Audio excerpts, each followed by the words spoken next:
Seja bem-vindo ao podcast Cinemação 422. Eu sou Rafael Arinelli e hoje eu vou trazer o Cinema Paradiso que há em mim. Eu sou o Paulo Lui, sou aqui de Indaiatuba, do Topázio Cinemas e do Sindicato das Empresas Exibidoras Cinematográficas no estado de São Paulo. E eu sou um homem de cinema. Eu tenho até uma historinha que há anos eu abasteço no mesmo posto de gasolina, e o atendente lá, que também está lá há anos, fala: chegou o homem do cinema. E eu falo: sim, o homem do cinema sem ser artista, mas do cinema. Muito bom. Muito bom. Uma vida dentro de um cinema. Pois é. Nossa. Eu sou Daniel Cury e não adianta criar grandes histórias se não tiver ninguém para contar. É, isso aí. Muito bem, meus amigos. Olha só, estamos reunidos aqui nesse podcast Cinemação 422 para bater um papo aí com o Paulo. A gente trouxe o Paulo aqui, do nosso parceiro, né, o Topázio Cinemas. A gente vira e mexe, fala deles aqui, e dessa vez a gente conseguiu trazer o Paulo para falar justamente sobre ter um cinema, trabalhar no cinema, né? Tá ali, e quando a gente fala do cinema, é o cinema propriamente dito, as salas de cinema, as poltronas, o projetor, é isso que a gente vai falar isso hoje. E Paulo, primeiro eu já queria começar agradecendo você estar aqui com a gente, trocar essa ideia com a gente. Seja bem-vindo aqui ao Cinemação. E obrigado pelo seu tempo aqui com a gente. Tenho certeza que vamos conhecer muita história desses bastidores aí cinematográficos. Eu é que agradeço aí a oportunidade, tá? Porque eu gosto bastante de falar sobre os bastidores, né? Porque as pessoas, elas vão ao cinema, né? E elas não sabem o que está por trás de um cinema, né? De uma sala de cinema, como você falou, né? Eu estou aqui na estrutura, né? Na sala física de cinema. Uhum. As pessoas vão, assistem o filme, é bacana, comem sua pipoca, seu refrigerante, mas é muito interessante as coisas. E quando a gente conta, as pessoas ficam, assim, bastante interessadas, até deslumbradas às vezes, em saber essas coisas que acontecem aqui por trás dos panos aqui. Isso vai ser muito legal da gente descobrir hoje. Vamos bater esse papo então logo depois do Panorama. Panorama.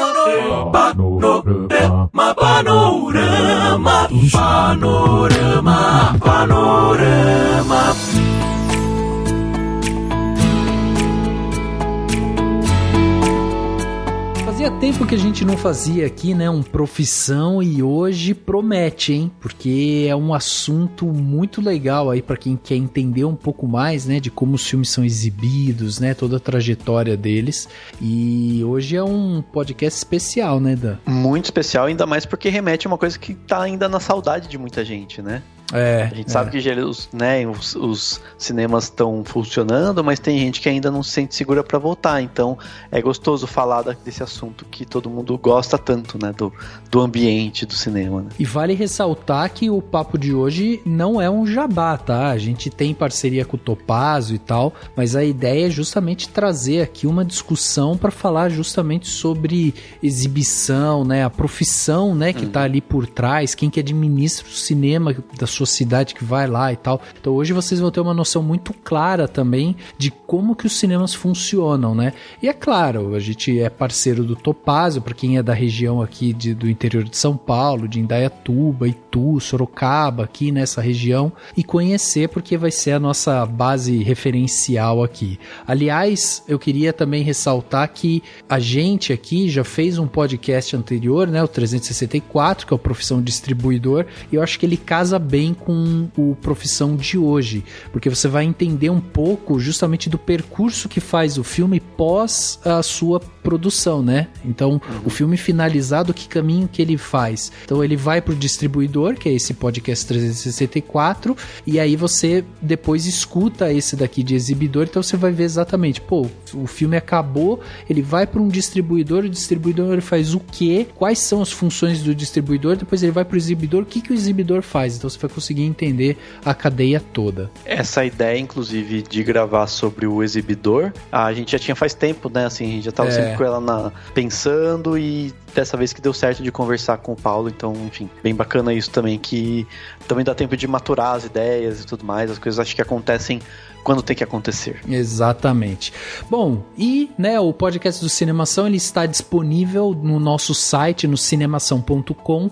Lá, além do nosso podcast, você também vai encontrar notícias, trailers, críticas, análises, dicas, explicação de tudo que envolve o audiovisual e o cinema, né? Para acompanhar o nosso podcast, você pode nos adicionar na sua plataforma de áudio preferida, mas fica a dica para você nos seguir no Spotify, assinar na Apple Podcast, se inscrever no Google Podcast ou no Castbox e favoritar no Deezer. Assim, você vai receber uma notificação sempre que tiver novos episódios. Se você gosta do nosso conteúdo, lembre-se de mandar seu comentário para o nosso e-mail, contato@cinemação.com, ou também no post desse podcast você encontra um espaço lá para comentários. É com o seu feedback que a gente consegue saber se a gente está fazendo um trabalho legal, né? Se o conteúdo está sendo legal. Então, inclusive agora, trazendo aqui um profissional para falar sobre a parte de exibidores, é legal você falar também quais são as suas dúvidas, se você gostou, se você não gostou. Isso é muito importante para nós. Por fim, mas não menos importante, fica o convite para você apoiar o Cinemação como um todo. Para isso, você acessa o cinemação.com/contribua, ou no nosso site tem um botão lá, Contribua, e aí você consegue ver todas as plataformas de financiamento que a gente faz parte.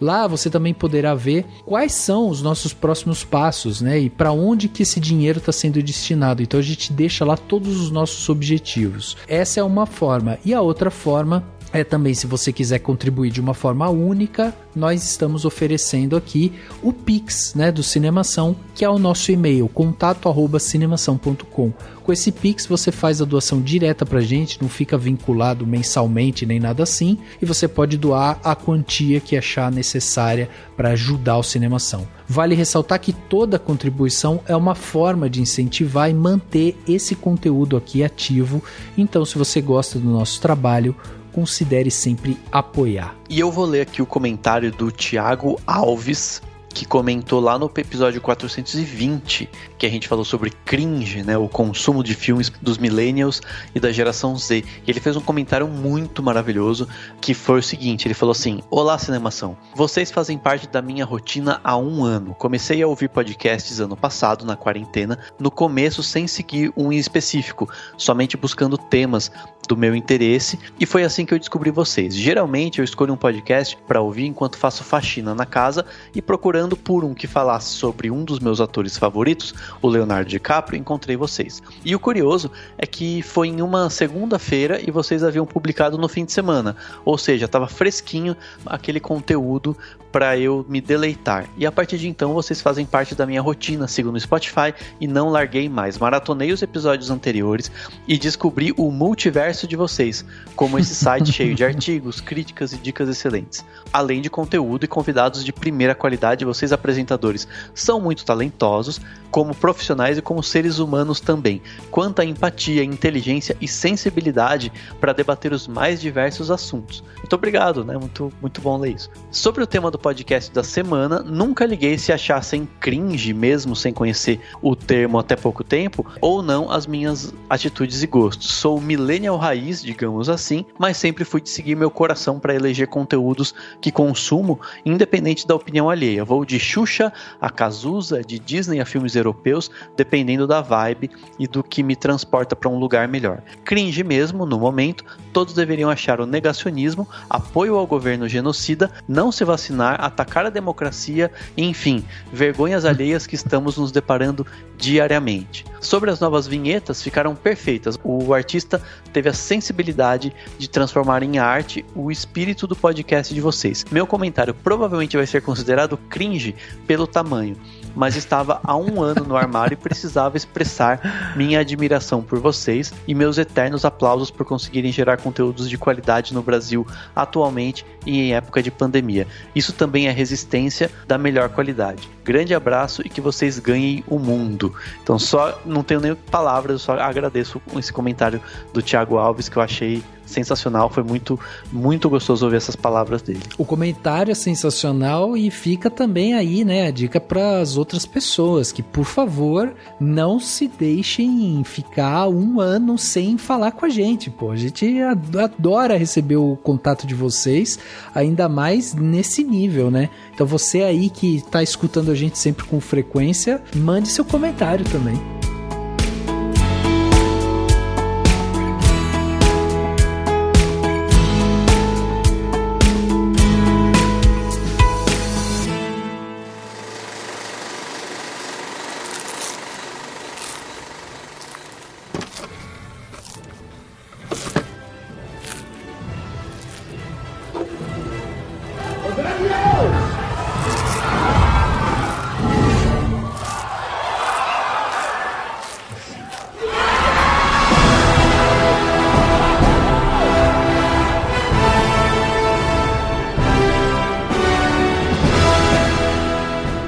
Paulo, pra gente começar esse papo, eu acho que é legal a gente dar uns passos pra trás aí, né? Olhar de forma geral, assim, a sua carreira, né? Você comentou que você tá há muitos anos trabalhando dentro do cinema e eu queria saber como é que foi, assim, porque hoje você é diretor-geral do Topázio, em Indaiatuba, né? Interior de São Paulo, presidente do Sindicato das Empresas Exibidoras Cinematográficas no estado de São Paulo. E aí eu queria saber, como que você chegou nisso? Você sempre teve essa vontade de trabalhar ali nas salas de cinema? Sempre foi uma paixão? Como é que isso surgiu para você? Na verdade, a minha família, ela é proprietária de salas de cinema desde 1963, 63. E eu nasci em 1966. Então, praticamente, quando eu nasci, a minha família já trabalhava com isso há 3 anos, né? Então, essa paixão que começou com o meu avô, passou para o meu pai e depois ficou comigo e com o meu irmão, que hoje toca a empresa aqui junto, né? Uhum. Então, eu praticamente nasci dentro do cinema, né? Desde criança, frequentando e frequentando, como eu te falei, os bastidores, né? Frequentando a parte de trás aqui, né? Uhum. E mais ou menos lá por 1978 foi quando eu comecei a trabalhar mesmo, né? Naquele tempo você podia ainda trabalhar com 12 anos, né? Eu já podia começar a trabalhar. Meu pai me colocou para trabalhar nos cinemas aqui que a gente tinha na cidade, né? Nós tínhamos 2 cinemas. O Cine Alvorada, onde, só para localizar as pessoas, onde hoje é o Magazine Luiza, aqui no centro de Indaiatuba. Uhum. E o Cine Rex, que fica onde hoje é o estacionamento do Bradesco, na Praça Prudente de Moraes, a praça central da cidade. Os cinemas são separados por 3 quarteirões, né? Uhum. E eu comecei fazendo uma coisa que hoje não existe mais, que é a chamada bicicleta. O que era isso, né? O filme, antigamente, ele vinha dividido em 6, 5, 7 rolos. E os cinemas do interior, principalmente, às vezes queriam exibir o filme em 2 cinemas, mas tinha só uma cópia que vinha para a cidade. Então, o que a gente fazia? A programação era 19 horas num cinema, 20 horas no outro cinema e voltava para o cinema A às 21 horas. Uhum. Então, o rolo que começava às 19 horas, terminava mais ou menos 19h20, era rebobinado e eu punha ele debaixo do braço, atravessava as 2 praças e levava para outro cinema começar às 20 horas. Aí começava a sessão lá, às 20h20 terminava o rolo, eu pegava, trazia ele de volta para o cinema A, para poder exibir a sessão das 21 horas. Então ficava a noite toda, assim, pegava um rolo, punha para o outro, ia para o cinema, voltava, tal, para exibir o filme nos 2 cinemas. Foi esse o meu primeiro emprego em cinema. Caramba, você nasceu mesmo ali nos... praticamente, né? Praticamente. Uhum. E não podia tropeçar, né? Não podia tropeçar, não podia atrasar, não podia nada, né? Porque o rolo, quando ele terminava, o primeiro rolo, automaticamente existia um profissional chamado operador, ele dava a passagem, que a gente falava, de um projetor para outro. Acabava o rolo 1, ele ia para o rolo 2.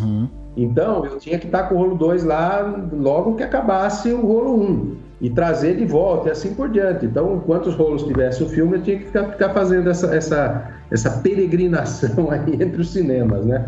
Então, esse foi o meu primeiro contato aí, assim, de trabalho mesmo, né? Que meu pai me pôs para trabalhar fazendo isso. E uma coisa que eu já fico pensando, assim, seria um vai e vem no tempo, porque é uma curiosidade que eu tenho, que assim, nesse começo então com o rolo, eu imagino que tenha tido todo um avanço ao longo do tempo na forma da projeção, né? Como que tá hoje? Porque a gente hoje acho que a maioria é projeção digital, mas já tem essa coisa de chegar pela internet, digamos assim, ou não, ainda é uma cópia física? Como que tá hoje a exibição? Não, nós trabalhamos com cópia física, eu vou falar aqui em Brasil, tá? Até mais ou menos 2014, 2015, tá? Que foi quando foi feita a transição para o digital no Brasil. No resto do mundo, essa transição já tinha ocorrido entre 2011 e 2012, né? O Brasil, por uma série de fatores, acabou ficando um pouquinho atrasado nisso, mas de 2014 para 2015, o Brasil também teve essa transição. Mas voltando lá atrás, assim, antigamente eram 2 projetores,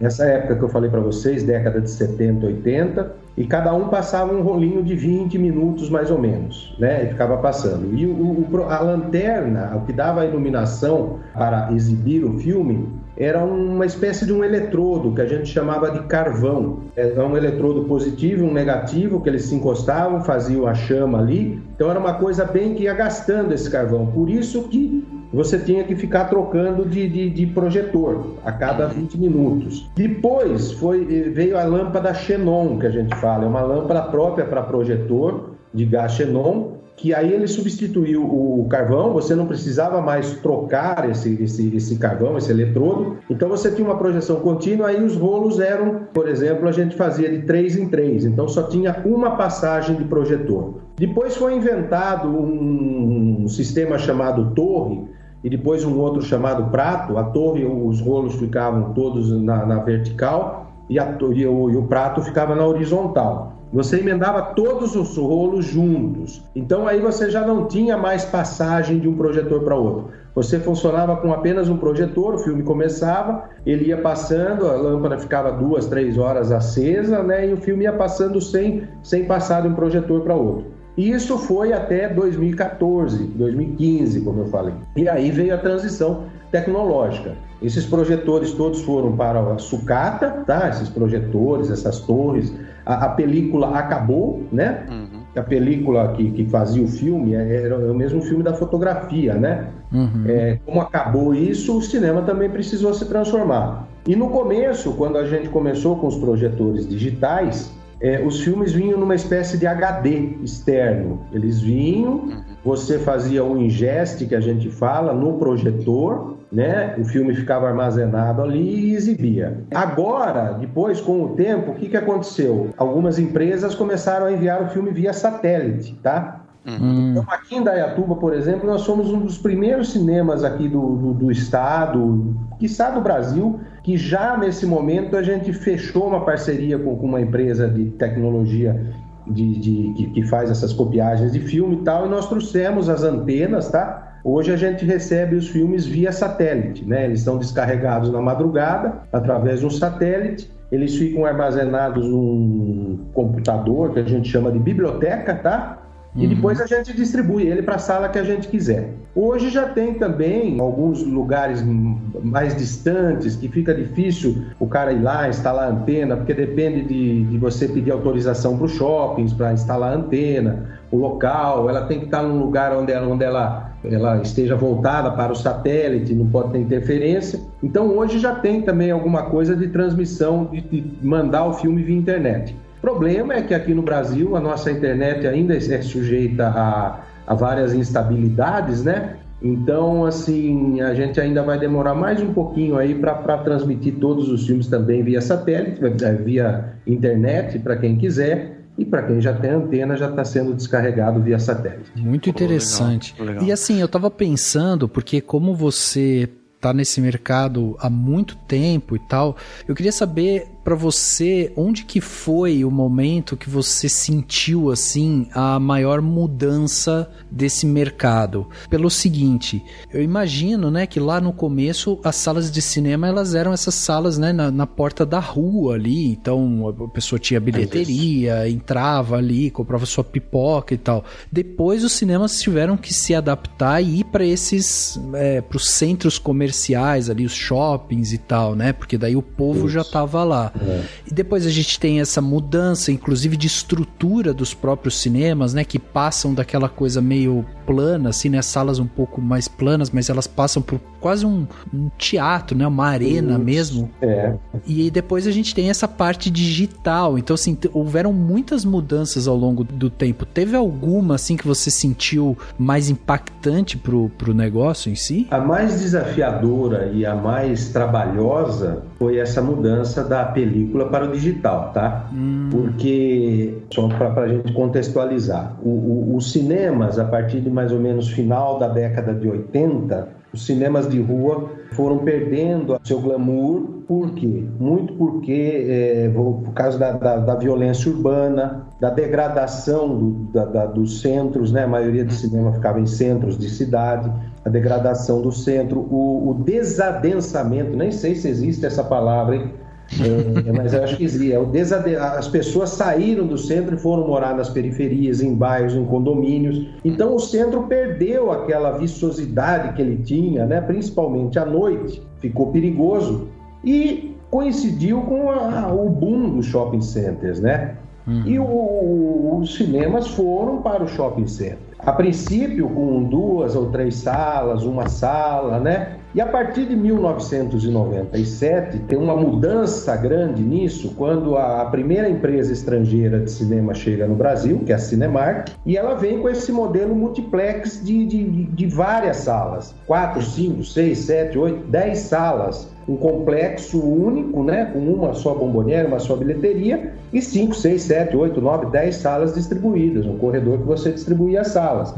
Então, o cinema já tinha migrado para o shopping, aí migra também para esses multiplex, esses conjuntos maiores. Então, quem tinha 2 salas partiu para 4, quem tinha 3 partiu para 5 e assim por diante. Mas isso foi ao longo do tempo, né? Isso começou nas capitais e depois essa onda veio para o interior aos poucos, quando os shoppings também foram chegando no interior aos poucos, né? Agora, a transição tecnológica da película para o digital foi uma coisa assim abrupta. O distribuidor chegou e falou assim: olha, daqui 1 ano não existe mais película. Ou você põe o projetor digital, se torna a sua exibição digital, ou você fecha o seu negócio, porque eu não vou mais ter película para te fornecer. Então, foi um desafio enorme, porque aí as empresas estrangeiras que estavam já no Brasil, Cinemark, Cinépolis e o CEAI, essas empresas, elas têm capital próprio lá de fora, né? Cinemark e o CEAI são empresas de capital aberto, a Cinépolis é uma empresa privada de cinema, mas com muito capital. Então eles tiveram essa virada tecnológica muito rapidamente, por causa de acordos internacionais com fabricantes de projetores. Eles têm cinema no mundo todo. E o parque exibidor dos exibidores brasileiros correu muito risco nesse momento. Né? Nós tínhamos 1.500 salas naquele instante de exibidores brasileiros que precisavam se digitalizar e não tinha capital e nem financiamento, né? O Brasil é um país que você não tem financiamento quase para a área cultural, para você poder expandir como tem na área agrícola, na área industrial. Então foi criado um mecanismo, tá, junto com a Agência Nacional de Cinema, os nossos sindicatos, as nossas associações, nós conseguimos naquele momento aprovar um financiamento por parte da Ancine, né, da Agência Nacional de Cinema, na época o Ministério da Cultura, que aportou um dinheiro para comprar os projetores para essas quase 1.500 salas de exibidores brasileiros, trouxe esses equipamentos, instalou, e esse financiamento foi pago em parte pelos exibidores, uma pequena parte foram os exibidores, mas o grande lance, eu vou explicar um negócio para vocês muito interessante, é um negócio chamado VPF, é o Virtual Print Fee. O que é o Virtual Print Fee? Isso foi feito no mundo inteiro, direto entre os distribuidores e os exibidores. E aqui no Brasil, como a Agência Nacional estava no meio, foi feito um misto aí. Cada filme que eu aqui, por exemplo, deixava de exibir em película e o lançamento era feito em digital, o distribuidor me pagava um valor para que esse valor fosse usado no financiamento do projetor. Então isso permitiu que os exibidores brasileiros permanecessem abertos. Foi o grande lance que permitiu. Mas até isso tudo ser feito, esse modelo de negócios, a partir do momento que a gente gestou ele, até o momento que colocou em prática, foram 3, 4 longos anos, sabe? Isso aí, essa discussão começou aqui no Brasil em 2011. Participei bastante dessa discussão, né, criando esse modelo, né, adaptando, enfim, esse modelo que estava sendo feito lá fora para o brasileiro, né, e a gente conseguiu, graças a Deus, aí também fazer isso e os exibidores. Então esse foi o grande momento difícil aí, que eu acho que é o principal aí, que foi o grande desafio.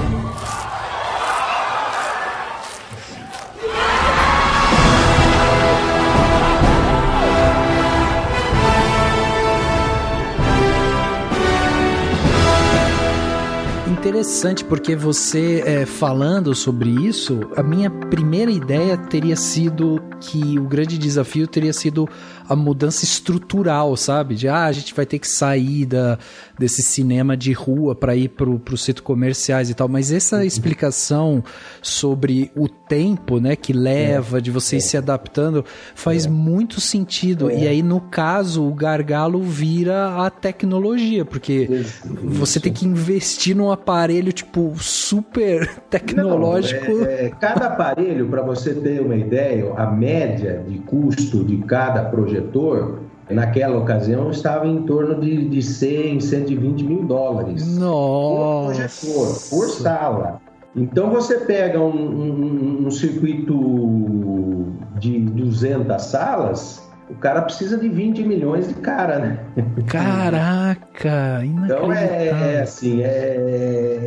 é uma coisa foi muito complicado, porque foi abrupta, como eu falei. A mudança do cinema de rua para o cinema de shopping foi ao longo de alguns anos, né? O cara pôde se preparar, A digitalização não. O cara chegou e falou, olha, eu não tenho mais película, certo? Você agora ou digitaliza ou você fecha. Entendi. Simples assim. Entendi. E é interessante porque eu estava pensando também na questão que eu imagino que tenha sido uma grande mudança, porque você falando isso, eu falei, gente, isso foi há menos de 10 anos, né, assim, esse processo, né, tipo, foi 2011 começou o papo, 2014, 2015, 5, 6 anos, teve essa mudança. E uma coisa que a gente pensa muito é não só na mudança do cinema lá do centro para o shopping, mas também na questão do público. Daí não sei como que você vê hoje isso, ainda mais tendo a experiência que você teve lá nos anos 70, trabalhando, né, desde 70, 80 e tal, e hoje eu imagino que seja... Como que você vê isso, essa questão dos hábitos das pessoas, sei lá, de repente imagino que o cinema está mais dependente da bombonière, né, dessa venda dos produtos, como que você vê como que foi essa transformação, assim? Então, claro, foi gradativa, né, mas como que você vê ela hoje, assim? Na verdade, o que acontece com o digital, embora ele é muito mais caro do que era, você montar o que a gente chama de cabine de projeção, né? Onde você projeta o filme. Que não é só o projetor, você tem o servidor para armazenar o filme, você tem o sistema de som, refrigeração. Esses equipamentos digitais, eles necessariamente têm que ter em cada cabine de projeção um ar-condicionado, tá? Ligado 24 horas praticamente, tá certo? Ele só funciona assim. As cabines são praticamente hoje seladas, né? Ninguém entra, né? Elas são todas operadas remotamente, tá? Eu posso operar hoje aqui do meu escritório eu posso operar meus cinemas nos 2 shoppings que eu estou daqui do meu escritório, tá? Uhum. Então, assim, é um investimento muito mais caro, o projetor dura muito menos, né? Um projetor antigo analógico durava 50, 60 anos, né? Se gastasse uma engrenagem lá, você ia em qualquer cara aí que mexe com torno, com fresa, você fazia uma engrenagem e tal e punha lá. O projetor digital, ele tem um tempo de vida, ele dura 10 anos, 12 anos, 15 anos, dependendo de como você usar ele, tá? Só que é o seguinte, para o exibidor, foi uma mão na roda, porque assim, Quixeramobim da Serra era uma cidade que jamais recebeu, estou falando aqui um nome fictício, sim, sim. Até existe, né? Mas era uma cidade que a gente falava que era a terceira linha, né? Lançava o filme em película nas capitais e grandes cidades, depois iam para cidades médias, depois o filme ia para cidade pequena. Às vezes tinha filme que demorava 1 ano para chegar numa cidade, como Quixeramobim da Serra. Como digital, os caras, se ele tiver um cinema em Quixeramobim da Serra, ele entra date to date com o mundo inteiro. Uhum. O filme lançou hoje, Viúva Negra lançou no mundo quinta-feira passada. Aqui no Brasil, qualquer cidadezinha pequenininha, tem cidades aí de amigos meus de 40, 50 mil habitantes, tá certo? E o filme foi lançado lá. O digital permitiu isso. Então, o exibidor, se por um lado ele está gastando muito mais em termos de equipamento, em termos de estrutura, de energia elétrica, né, para manter todas as salas com ar-condicionado ligado, etc. Por outro lado, ele teve essa vantagem do filme poder chegar para ele quentíssimo, né? Sim. Então ele tem um incremento da renda. E para o público, o cara que é cinéfilo mesmo, e aqui eu não vou fazer nenhum julgamento, porque eu tenho alguns colegas que são muito saudosistas, que dizem que o bacana era a película, era o barulho do projetor, né? Mas o ganho em som e imagem é inigualável. Claro. A película é uma coisa mecânica, que ela ia passando por entre engrenagens, etc. Então, o filme riscava, o filme podia arrebentar aquela película e você ter que fazer uma emenda. Se arrebentasse muita cena, o filme pulava. Então, assim, a qualidade é inigualável, né? Para quem conhece cinema, a qualidade hoje da projeção digital, né, do som, de tudo, é muito melhor, né? Agora, tem o seu ônus, que é o que eu falei, custa muito mais caro hoje você fazer uma cabine digital e manter essa cabine digital. Você precisa trocar filtros a cada 6 meses, você precisa ter uma temperatura lá de 23 graus direto, você precisa ter isso, você precisa ter aquilo, quer dizer, toda hora você tem as atualizações que acontecem, né?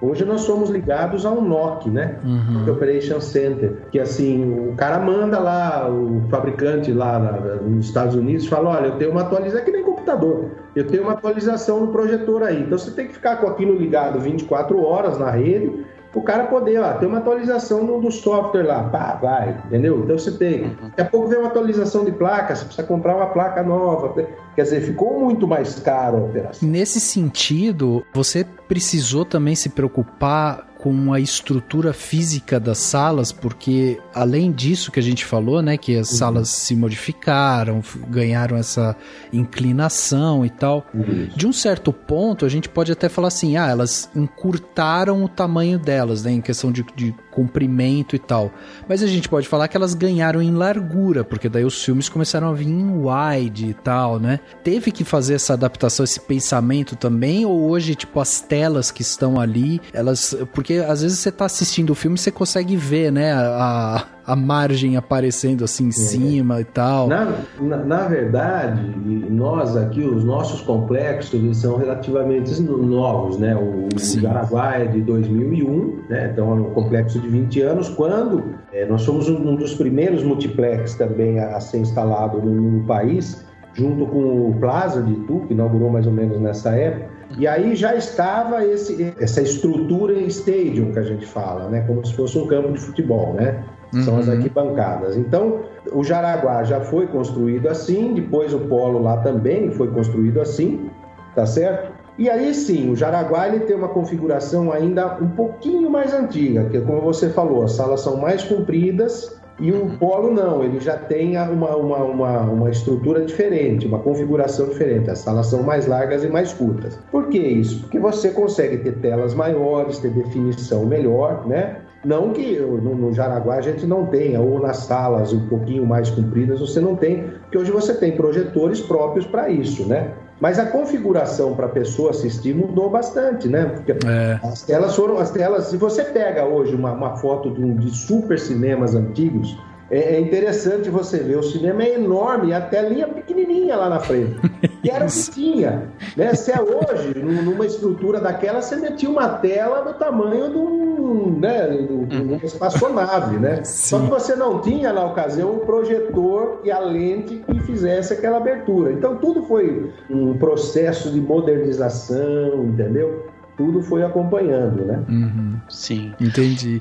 Aí entra uma outra coisa, porque eu acho interessante também. Não é só porque a gente é parceiro do Topázio, mas aqui no interior, eu e o Dani, a gente frequentou muito outros cinemas, né? E o Topázio a gente fica impressionado com a qualidade de tudo ali, né? O serviço, o acabamento, né? Das poltronas, o som. Eu até ia comentar o som. Eu lembro que uma vez eu percebi, faz tempo já, alguns anos, eu fui, sei lá porque, eu acho que fui no daqui de Itu ou no qualquer outra cidade perto, e daí fui no Topázio e percebi a diferença do som mesmo, de qualidade. Para algumas pessoas pode ser bobagem, para quem só vai, né?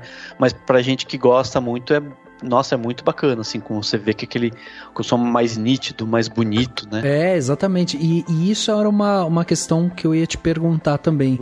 Como que se dá esses, vamos dizer, esses upgrades, né? Porque a gente viu, inclusive recentemente, com pandemia e tudo mais, vocês inaugurando novas salas modernas e tal. Então, como que se dá isso? Vocês vão pegando o feedback dos clientes que estão lá? Vocês ficam antenados em tendências que estão vindo de fora? Como é que funciona essa parte? A nossa empresa sempre teve uma filosofia, né? Que é assim, atender o melhor possível o nosso cliente. Nós somos chatos nessa questão de tá tudo muito bom, tudo funcionando, tudo bonito, tudo muito limpo, né? Nós fizemos uma pesquisa no retrasado, pouquinho antes da pandemia, e uma das coisas que as pessoas mais elogiaram nos nossos cinemas foi o atendimento dos nossos colaboradores, a limpeza e a qualidade de projeção e som, né? E da sala em si, poltronas, essas coisas, né? Então a gente ficou muito feliz porque é justamente isso. Você precisa, às vezes você pode ter uma sala super confortável, bacana, com big de um som, big de uma projeção. Se o cara é mal atendido na sua bilheteria, na sua bomboniere, aquilo tudo, aquela experiência boa para ele acaba ficando ruim, né? Então nós tivemos essa estratégia, sempre nós tivemos isso em mente. E aí, quando a gente foi para os cinemas multiplex, como é o caso do Jaraguá e do Polo, a partir dos anos 2000, eu falei para vocês que entra essa nova tendência no Brasil em 97 com a chegada da Cinemark, a gente foi olhar, não há problema nenhum, né? Em você ir olhar o que as pessoas estão fazendo de bom. Então a Cinemark trouxe ao Brasil um modelo de negócios e um modelo de operar que devastou praticamente todos os grandes exibidores que tinham aqui no Brasil, que deixavam as salas sujas, relaxadas, poltronas rasgadas, projeção ruim, som péssimo. O cara estava ganhando e não repunha, não tomava conta do seu negócio. A Cinemark veio com essa nova visão de negócio, salas modernas, novas, limpas, bonitas, cheirosas, né? Então, e aí as pessoas precisavam correr atrás. E por incrível que pareça, dos grandes exibidores daquela época, só sobrou um no Brasil. É o Grupo Severiano Ribeiro. E os médios exibidores do interior. Grupo GNC de Porto Alegre, Grupo Arco-Íris de Porto Alegre, Cine Araújo de Botucatu, que ele tem sala em Itu, a Movicon, que também é de Botucatu, da família Passos, o pessoal de Minas Gerais, da Cinearte, o pessoal da Bahia, do Grupo Oriente. Lá no Nordeste eu tenho alguns amigos lá também que tem algumas redes de cinema lá, são mais conhecidas por lá. Tem o Grupo Centerplex, tem a Cinesystem, que é uma empresa relativamente nova, que tem 15, 20 anos, a Cineflix. Então, os grandes bambambãs da cinematografia brasileira foram atropelados porque eles não cuidaram das salas.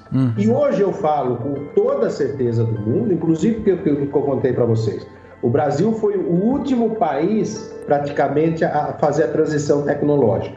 Então, o parque exibidor brasileiro hoje é um dos mais modernos do mundo. Eu estou aqui, meu irmão, as pessoas que trabalham aqui na nossa empresa, é mais fácil para a gente está nos nossos cinemas todo dia. Mas as empresas que estão aí hoje também atuando são boas empresas. Às vezes elas não podem, um cara, por exemplo, como o Cine Araújo, que tem 150 salas no Brasil, fica muito difícil ele cuidar da mesma maneira que nós cuidamos aqui com 9 salas, não é verdade? Mas ele tem a sua qualidade, às vezes pode falhar. E assim, alguma coisa que às vezes acontece em algum cinema hoje, às vezes é assim, um descuido de um colaborador ou algum equipamento que pifou e que você hoje não acha. Como eu falei, o projetor antigo, você ia ali na oficina mecânica e ajustava lá uma engrenagem e tocava.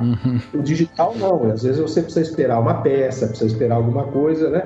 Mas, em geral, os cinemas do Brasil hoje, como eu falei para você, são muito bons, entendeu? São bem cuidados, né? É uma pena que em alguns lugares ainda certa parte do público, isso eu falo sempre, e por que a gente mantém o cinema sempre limpo, tem certa parte do público que às vezes é culpado das coisas, né? O cara sai da sessão, joga o copo no chão, joga a pipoca no chão, às vezes levar lixo, né? E isso, às vezes, o cara vai lá fazer uma limpeza entre sessões e ele não consegue fazer uma limpeza tão minuciosa, né? Então, depois você entra, tinha uma pipoca em cima da poltrona, mas não foi a culpa do operador de cinema ali, ele foi alguém, né, Mas a gente é assim, voltando a falar aqui da gente, a gente tem essa preocupação, né? Eu sou um pequeno exibidor, um micro exibidor, eu falo, tá certo? Mas aqui a gente sempre cuidou como se fosse a casa da gente, a sala da casa da gente. Então as pessoas que vêm aos nossos cinemas têm que ser tratadas como se ela fosse na minha casa, né? Tem que estar tudo bonito, tudo bacana, né? O filme eu não faço. Às vezes a pessoa, nossa, que porcaria. Bom, você gostou? Tava bom, não é verdade? E nós fomos, eu falei, nós fomos olhar, né? Agora nós inauguramos Sala VIP, né? Eu estou olhando Sala VIP já há 4 anos que eu estou peregrinando aqui pelo Brasil, olhando as salas VIP, e como eu tive a sorte de me embrenhar no meio institucional do cinema, desde 2003 que eu atuo institucionalmente, já estou na presidência do sindicato, eu conheço todos os exibidores, desde o maior, que é a Cinemark, até o menorzinho, como eu falei para você, lá de Quixeramobim da Serra. Então eu tenho esse contato com essas pessoas e aproveitei esse contato, essa amizade para ir conversando. Olha, o que você acha de uma sala VIP? Então, há 4 anos atrás, eu falaram assim, olha, a sala VIP em capitais está pegando, mas em cidades menores onde a gente pôs não está pegando ainda, vai demorar um pouco. Então, a gente vai sentindo isso, entendeu? Vai sentindo essas tendências, vai conversando, trocando ideias com esses colegas nossos, né, com esses amigos, e agora chegou o momento, era o momento de fazer a sala VIP, né? Então, é assim que a gente vem trabalhando aí, sempre de olho, visitando os nossos concorrentes, entre aspas, né? Visitando os nossos amigos, vendo o que eles estão fazendo de bom, às vezes até copiando, às vezes de uma outra maneira, mas a mesma coisa, enfim. E a recíproca é verdadeira, tá? Eu tenho amigos que vêm pra cá, vêm ver coisas que a gente faz, etc.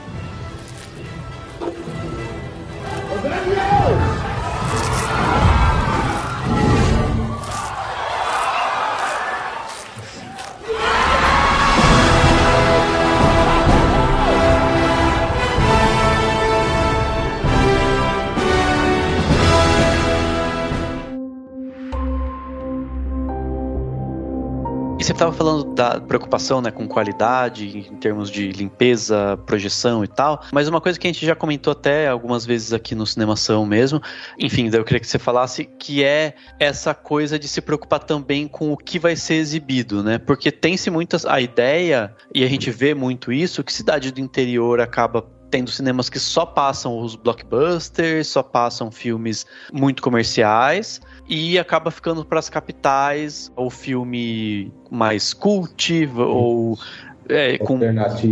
alternativo, qualquer que seja o nome. E acho que no Topázio vocês têm essa preocupação em tem o Cineclube, né? Tem Assista Mulheres, tem o Sessão Lumière com filmes franceses, né? Então, essa preocupação, e sempre que vai se tentar lá o filme blockbuster em algumas salas, aí sempre tem uma sala com um filme menor, entre aspas, e tudo mais. E aí eu queria que você falasse um pouco disso no sentido de, tipo, é também uma preocupação em agradar mais gente, em ter o cinéfilo do lado, ou é pelo tamanho também de Indaiatuba permitir isso e não seria possível numa cidade menor? Como que você vê isso, assim?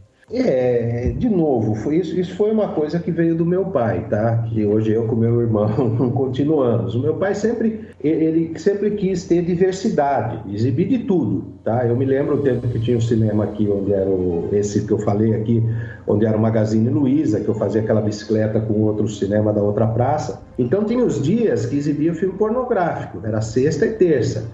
Quinta era um filme, então era um filme de amor, sábado era um filme de família. Aquele tempo passava praticamente um filme por dia, um filme cada 2 dias. Ele sempre teve essa preocupação de atender a todos. Nós somos democráticos, nós não podemos pôr o nosso gosto, por exemplo. E outra, nós nesses 63, 58 anos, né, da nossa empresa, nós criamos um público fiel. Hoje eu recebo netos de pessoas cujos os avós eram cinéfilos, eram frequentadores habitués na década de 60, 70, e passou para os filhos, hoje os netos, e agora até os bisnetos chegando, tá? E a gente sempre quis, assim, manter esse público, entendeu? E como manter? É você fazendo a diversidade. Por exemplo, quando veio a questão dos filmes dublados, que realmente deu uma revolucionada nas bilheterias, a gente ainda continuou trazendo o filme legendado. Eu tenho ainda um público pequeno, é verdade, mas fiel a esse tipo de filme. Então tem filmes como, por exemplo, Viúva Negra, que a cópia legendada está em exibição, a gente está em 3 horários, ela está com um público muito bom aqui em Indaiatuba. Tem filmes, por exemplo, filme de terror já não dá mais praticamente para passar legendado. O próprio cara do legendado, ele quer dublado porque é tanta ação, tanto coisas de susto e tal, que às vezes, né? Mas a gente teve essa preocupação, então tem filmes que nós só trazemos legendado para aquele perfil de público, e aí a gente veio com essa ideia do Cineclube, porque esses filmes alternativos, agora falando mais do Cineclube, do Assista Mulheres, do Sessão Lumière, são filmes que não aguentam ficar uma semana em cartaz numa sala. Sim. Mas eles têm lá suas 150, 200, 300 pessoas que gostam. Esse público não faz com que a semana seja rentável, mas se eu concentrar o filme em 2 dias, esse público acaba vindo. Então a gente enxergou isso e foi um sucesso, né? Tanto que o Cineclube agora já está quase há 14 anos, né? Então a gente teve essa preocupação. Como eu falei, a rede grande, às vezes, que está numa cidade do porte de Indaiatuba, um pouquinho menor, ela vai naquilo que é lucrativo mesmo. Então ele põe lá tudo dublado, ele quase não traz esse tipo de filme. Eu não censuro, sabe? Porque o cara está ali também tentando sobreviver de alguma maneira, né? E numa cidade muito pequena, esse tipo de filme realmente não tem público, né? Indaiatuba é uma cidade de 250 mil habitantes, já é complicado. Campinas, uma cidade de 1 milhão e quase 1,5 milhão, se você pôr uma certa periferia ali. Eu tive cinema de arte, era especializado em filmes alternativos em Campinas, era muito difícil, muito difícil. Então você vê, São Paulo hoje mesmo, se você pegar o Parque de São Paulo tem 370 salas, a cidade de São Paulo. Você conta no dedo o Reserva Cultural com 4 salas, o Espaço Itaú, que tem ao todo, acho que 20, o Belas Artes, que abre e fecha, né? A dificuldade que é o Belas Artes, lá com 6 salas. Você tem em São Paulo, se tiver, sei lá, 35, 40 salas exibindo esse tipo de filme, é muito, né? E então, com banco bancando, né? Quer dizer... banco bancando, Itaú, né? Mas a gente traz. Lá, se ele consegue exibir, tem um complexo que exibe esse tipo de filme e funciona relativamente bem, aqui a gente faz no que dá. Então é 2 dias de semana, 1 dia, 2 sessões, 3 sessões, mas a gente não esquece esse público, não. Eu acho que é um público que forma opinião, inclusive, né? E merece. O cara quer ver o filme na tela grande. E a gente agradece, né, Dani? Porque a gente já foi algumas vezes aí assistir. Nós vamos voltar com o Cineclube agora em agosto, tá? Legal. Mais velho, que frequenta, e que eu era o público que estava mais receoso em voltar. Mas agora, com a vacinação avançando, a gente já percebe esse público de volta.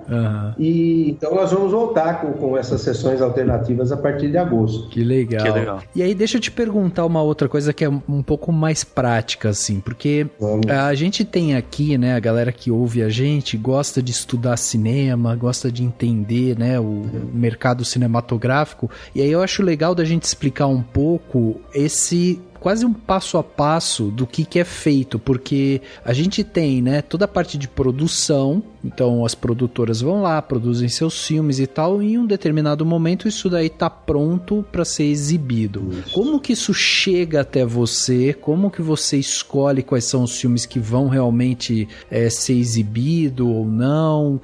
Sabe, como que você determina quanto tempo você quer deixar esse filme em cartaz? Queria que você falasse um pouquinho sobre esse seu dia a dia, né? Porque isso deve ser o seu cotidiano aí. Né? Contato com o distribuidor, né? Eu hoje sou aqui mais da parte mesmo de programação, né?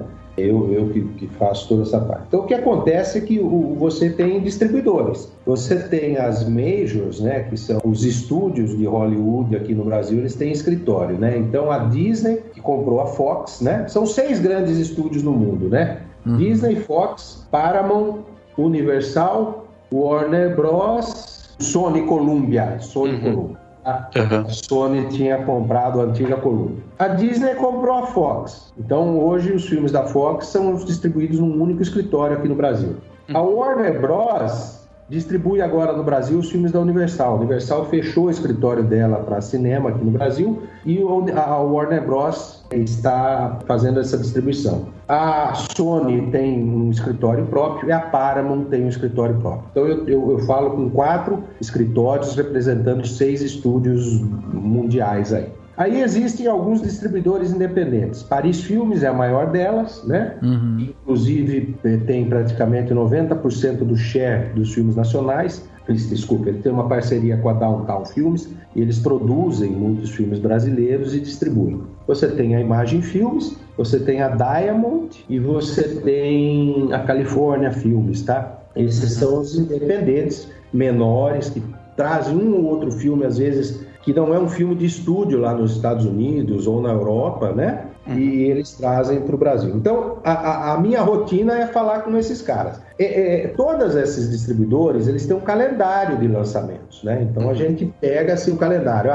No dia 15 de julho, o que vai ser lançado? Vai ser lançado Space Jam, Novo Legado, vai ser lançado a história de Mademoiselle, não sei o que é um filme de arte, vai ser lançado isso. Então você tem esse calendário. E a gente vai montando isso e discutindo com eles em que sala entra, em que horário entra, em que versão entra. Então toda segunda-feira a gente está aqui numa espécie de jogo de xadrez, né? Sim. Vendo o lançamento que vem vindo, que o cara quer que o cinema entre com aquele lançamento, olhando as rendas dos filmes que estão em exibição. Então, por exemplo, Velozes e Furiosos está entrando nesta quinta-feira na 4ª semana, lotando sala. Lotando, o que eu digo, é dentro da limitação imposta pelo Plano São Paulo, né? Que nós estamos trabalhando com 40%. Então não dá para tirar o Velozes de cartaz. Quem determina se um filme sai ou não de cartaz, no fundo é o público, tá? Então você vê filmes, às vezes, ficarem 2, 3 meses em cartaz, é porque o filme está dando gente. Ninguém é louco de tirar uma coisa que está rentável. E como a recíproca é verdadeira. Você vê filmes que entram, fica uma semaninha e fala, nossa, nem... A hora que eu quis assistir, puta, não deu ninguém no cinema, não dá para manter sem faturar, não dá para manter a sala parada. E aí a gente vai nessa briga. O distribuidor fala, eu quero o cinema tal, a sala tal, que é maior, ou eu quero a sala tal, que é VIP, ou eu quero a sala tal, que tem a poltrona diferenciada, eu quero 3 horários, aí você briga, fala, não, eu tenho 2, eu vou encaixar aqui, porque eu venho vindo com outro. Então é esse jogo de xadrez. Então quem define é o programador da rede, do cinema, junto com o programador do distribuidor, do estúdio, né? Você fica conversando. E os filmes nacionais, idem. Só que os filmes nacionais, eles têm uma dificuldade no Brasil, porque nós ainda não temos uma linha de financiamento contínuo, né? Na verdade, nós não temos uma indústria no cinema e do audiovisual em si no país, né? Os financiamentos chegam, depois param. Vocês viram todo esse imbróglio aí da Ancine nos últimos anos, com contas no TCU, etc. Sim. E depois disso, depois da dificuldade do cara fazer o filme, né? Do cara orçar, do cara elaborar aquilo, conseguir pagar, conseguir incentivo, conseguir alguma coisa, aí o cara se vê com o filme pronto, tem que ter um distribuidor, né? E aí o distribuidor às vezes, poxa, esse filme não tem tanto potencial, ou tem, ou não, e aí como que fica, entendeu? Então é uma briga, no bom sentido, eterna, que só vai ser resolvido a hora que a gente... Eu estou falando agora do filme brasileiro, tá? Ele só vai ser resolvido a hora que a gente tiver uma gestão e um fluxo de financiamento contínuo, que seja realmente uma indústria, que os filmes se autossustentem em algum momento, né? Sim, e que vão chegando aos cinemas. Então, e hoje, como eu falei, a Paris Filmes com a Downtown, elas detêm praticamente 90% da produção nacional, está com eles, né? E eles são distribuidores, eu diria que eles praticamente eles equivalem a uma dessas majors que eu citei, né? Hoje.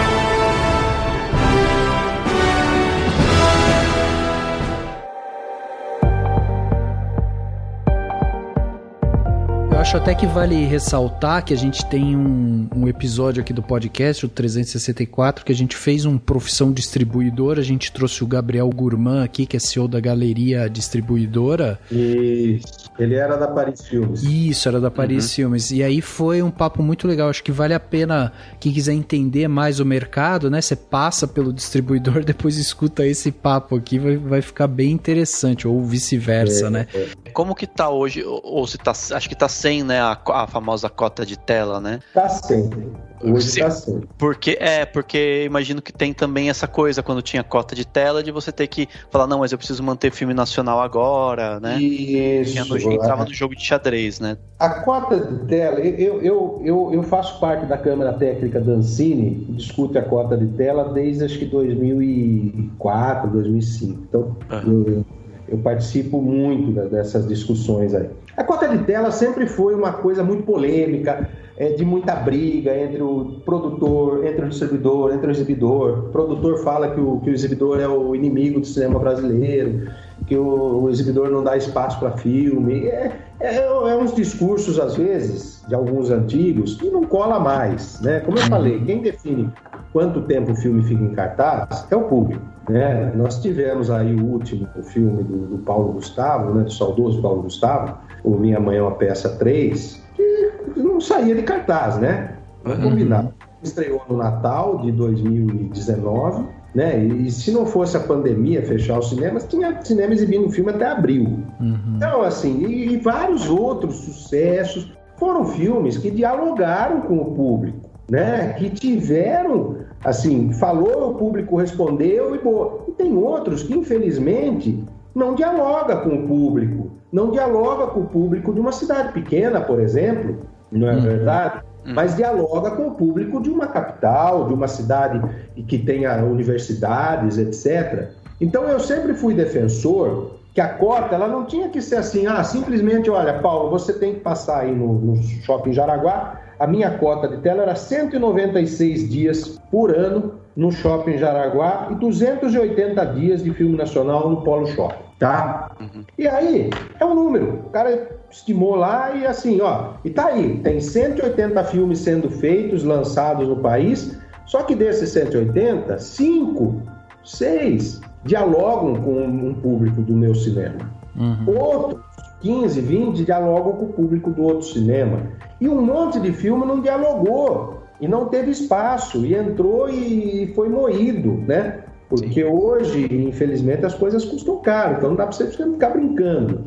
Então eu sempre fui defensor de que você tem certos filmes que são feitos para nichos de mercado, né? Tem certos filmes que são feitos para o grande mercado. Eu acho que a gente precisa ter. Agora, o filme brasileiro é importantíssimo. Eu sou um defensor da cota de tela, só que não do jeito que ela é. E em 2017 e 2018, nós tivemos a felicidade de ter uma Câmara Técnica com... A Câmara Técnica, para vocês entenderem, são exibidores, representantes dos exibidores, presidentes de sindicatos, de associações, que no caso eu sou de São Paulo, presidentes de associações ou diretores de associações de produtores, né? E os representantes dos distribuidores. Então é tripartite, né? Os 3 pés do audiovisual ali reunidos sobre a mediação da Agência Nacional de Cinema, né, discutindo a cota de tela. Em 2017, 2018, foi feita uma renovação, entraram umas cabeças novas, principalmente na parte de produção, e foi extremamente gratificante e nós tivemos um progresso enorme. Porque com a digitalização, você não fala mais em dias de exibição, você não fala mais em sala de cinema. Eu hoje acerto um filme, por exemplo, Viúva Negra, eu falo pro cara, eu vou dar 10 sessões no dia nos meus complexos. Se eu ponho um filme na sala 1, na sala 2, na sala 3, na sala... Mas isso é um problema meu. Eu sei o meu público, eu preciso dar sessão de meia hora, o digital permite isso. Então não há mais você falar em dia-sala, né? Antigamente você tem que passar o filme às 14, às 16, 18, 20 e 22, na sala 1, para cumprir o dia de programação do filme nacional. Ora, se eu passar o filme às 2 na sala 1, às 3 na sala 2, às 4 na sala 3 e às 5 na sala 4, eu dei 4 sessões do filme por dia, atendi o filme e isso não contava como cota de tela. E aí nós conseguimos um consenso pela primeira vez que a gente fez uma nova cota de tela baseada em sessões, cada cinema tinha um número de sessões, baseado no histórico, etc. Quer dizer, uma coisa assim que não dá para explicar aqui agora em tão pouco tempo. Nós fizemos isso e mandamos, porque quem dá a canetada final é o presidente da República. E o Michel Temer, no último ano dele, ele simplesmente meio que ignorou isso. Nós ficamos... 2019 não foi assinada a cota de tela para 2019, tá? Isso foi um problema para nós, porque você tinha um problema jurídico, né? Lógico. E aí eu cumpro, isso aí é lei, mas a lei não foi assinada. Você ficava num limbo jurídico incrível. Acho que ele quis empurrar para o próximo governo, né? Foi uma coisa também que não dá para discutir aqui o que aconteceu, tá? E aí, quando entra o novo governo, também empurrou isso com a barriga. E nós estivemos em Brasília pedindo para que o governo assinasse a cota de tela, do jeito que a gente tinha proposto. Tá? Que a Câmara Técnica da Ancine, com a mediação da Ancine, chegou a um consenso que aquela seria a melhor cota de tela e a gente ia fazer um acompanhamento trimestral daquilo com a Câmara Técnica. E nós fomos lá falando, pelo amor de Deus, assina isso daí para a gente poder ter embasamento jurídico, né? E aí o governo assina uma cota em 2019, se eu não me engano. Em 2018 ele não assinou, que valia para 2019. Em 2019 ele assinou no frigir dos ovos. Só que aí veio a pandemia, que valeria para o ano 2020. Aí nós passamos janeiro, fevereiro e março parou. E aí, essa cota foi, claro, porque não tinha condição, né? Porque os cinemas fechados, como você, né? Uhum. E 2020, agora, que valeria para 2021, e aí eu acho que o governo fez certo, ele não assinou, ele falou, porque eu não sei qual vai ser o panorama. Eu não sei quem vai estar aberto. Como que você faz a conta? O cara teve aberto tantos dias, tantas sessões, o governo não deixou, do estado ou da cidade não deixou ele funcionar, só podia funcionar à tarde. Como que a gente conta a cota, entendeu? Entendi. Então, eu acho que agora, em 2021, a gente volta ao normal agora. A partir de 2022 deve ser assinada uma nova cota, baseada nesse estudo e nesse consenso que houve na Câmara Técnica, tá certo? Vai valer para o ano 2022 para ser acompanhada, tá certo? Os produtores, os distribuidores e nós exibidores, nós estamos de acordo com esse modelo e queremos colocá-lo em prática para poder ver, é esse o melhor caminho? Ou não Sim. é, ainda precisa fazer ajuste, mas pela primeira vez, como eu falei para vocês, a gente conseguiu discutir em alto nível e chegar consenso bom para todo mundo. Distribuidor, você tá ok, produtor, tá ok, exibidor, tá ok, então vamos tocar, vamos, né? Então eu acho que essa maturidade é muito bacana e agora o presidente da Ancine finalmente foi reconduzido, né? Porque a Ancine teve um presidente que ele pediu demissão porque ele estava com alguns problemas, né, jurídicos, né, que era o Christian. O Alex Braga Muniz assumiu interinamente, venceu agora em março, abril, tinha vencido o mandato dele, e agora ele foi reconduzido junto com outros 2 novos diretores, porque a Ancine ficou sem diretoria colegiada um tempo. Então, acho que agora, a partir de outubro, quando eles assumem formalmente, né, o Alex Braga Muniz como presidente da Ancine, e o Vinícius Clay, tem mais um que eu me esqueço o nome agora, que assume a outra diretoria. Então, acho que as coisas vão começar a funcionar melhor, se Deus quiser. Ô Paulo, e só uma dúvida que eu fiquei quando você estava falando sobre esse lance, né, do seu relacionamento com o distribuidor e tal. Você estava falando desse jogo de xadrez, só para eu entender em termos de negócio daí, tá? O distribuidor, ele vai pro cinema e ele precisa também pagar o espaço que ele tá exibindo o filme, ou ele faz um jogo ali de... seria uma coisa meio casada, sabe? Ele tem participação na bilheteria também. Todo cinema profissional é percentual de bilheteria. Tá? Ah, legal. Então, assim, ele não paga, nem eu pago a ele. O que eu pago é assim, entrar 1.000 pessoas, deu 10 mil reais de renda, eu pago o percentual dele e fico com o meu percentual. Nós somos sócios, né? A exibição e o exibidor e o dono do filme, produtor / distribuidor, são sócios. Depois a parte dele fica uma parte com o distribuidor e a outra ele dá para o produtor. É assim que é remunerada a cadeia, né? Legal. Mas assim, o que o cara quer? Ele quer o filme dele no máximo possível de sessões. Sim, né? sim, exato. Pô, ele quer, olha, me começa a sessão 11 da manhã aí, me dá uma matiné a mais, dá uma sessão saideira no fim da noite, né? Põe uma sessão mais no sábado, domingo, me dá uma matinê. Então é esse jogo de quebra-cabeça que a gente fica, né? É bilheteria, né? Que ele tá olhando. E a bilheteria, justamente. Olha, eu vou entrar com Viúva Negra. O espaço que eu tenho é esse. Pô, mas me dá mais uma sessãozinha aqui nessa sala. Olha, não dá porque eu tô com Velozes. Não dá porque eu tô com Prudes. Não dá porque eu venho vindo com outro filme, entendeu? Então você vai... Aí ele pede, eu quero 5 sessões. Você fala, olha, te consegui 3. Não, 3 não dá, eu quero 5 e fica aquele empurra. Tá bom, vamos fechar em 4? Achei um espacinho aqui pra você, tá bom esse horário? Tá bom, vamos aí, entendeu? Às vezes o cara quer só à noite, né? O cara, eu quero o filme à noite, nas 2 sessões da noite. Puta, eu não tenho 2 à noite, tem uma no finzinho da tarde e uma à noite. Pode ser? Pode ser. Às vezes o cara quer uma matinezinha, e quer ter um filme infantil. Pô, me põe uma matinezinha aí. Entendeu? Então, é isso que eu falo, é um jogo de xadrez, né? Não dá para explicar falando. É uma folha mesmo que eu tenho aqui, com horários e a divisão das salas, e a gente vai montando esse quebra-cabeça. E eu imagino que esse quebra-cabeça, ele passa também, inclusive, pela duração do filme, né? Porque você ter, sei lá, você pode ter 5 filmes de 1h30 ou 3 de 3 horas, sei lá. Esse foi o problema dessa semana.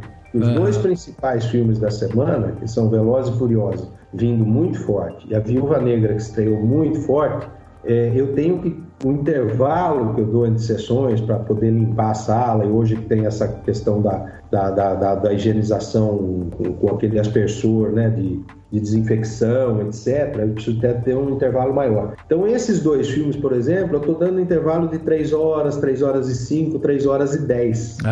Então, eu faço menos sessões do que eu gostaria. Sim. E aí, também, eu não posso dar uma sessão muito tarde, que se o filme termina muito depois da meia-noite, você tem um problema no interior, que é o transporte para o seu funcionário. Se ele sai do shopping, sei lá, 1h da manhã, ele não acha mais ônibus para ir para casa, não tem mais condução, entendeu? Então você tem que pensar tudo isso às vezes. Sim. Né? E o próprio público, né? O cara fala, nossa, esse filme tem 3 horas de projeção e começa a sessão 10 da noite, eu vou sair do cinema 1? Ah, não. Então esse filme você tem que... Bom, vou pôr ele às 8. O cara vê 8 horas, 20 horas, tem 3 horas? Não, 11 horas, puta, eu tô saindo do shopping, eu como alguma coisinha, legal, entendeu? Então a gente tem que pensar tudo isso. O filme de terror funciona melhor na sessão das 21h30, 22h30, quando o filme é curto, né? O filme família funciona melhor ali até as 19, 20 horas no máximo. Um filme infantil, que às vezes tem filme que você põe a sessão à noite, ele tem uma boa frequência. Tem outros que não, que você só põe ali às 14 às 16, faz as matinezinhas. Então, assim, toda semana é um jogo, e eu faço isso, que eu entrei, além de fazer a bicicleta que eu falei lá no começo com os bolos, eu sempre gostei muito de programar, e aí o meu pai me deixou programar, desde criança eu programava lá, eu dava os meus pitacos a ele e tal, e eu adoro isso. Então eu estou fazendo isso e confesso a vocês, são 42 anos fazendo isso. Eu sabe que eu ainda não aprendi muito, não, viu? Você toma umas pistas, às vezes, vivendo e aprendendo, cara. Às vezes você aposta numa coisa do seu feeling, né? Pô, eu vou pôr esse filme aqui nessa sessão e vai arrebentar. Não acontece nada. E outro você põe a contragosto, né? Você fala, eu vou pôr essa sessão aí, não vai acontecer nada, e o filme explode, né? Cinema é sempre aprendendo, sempre.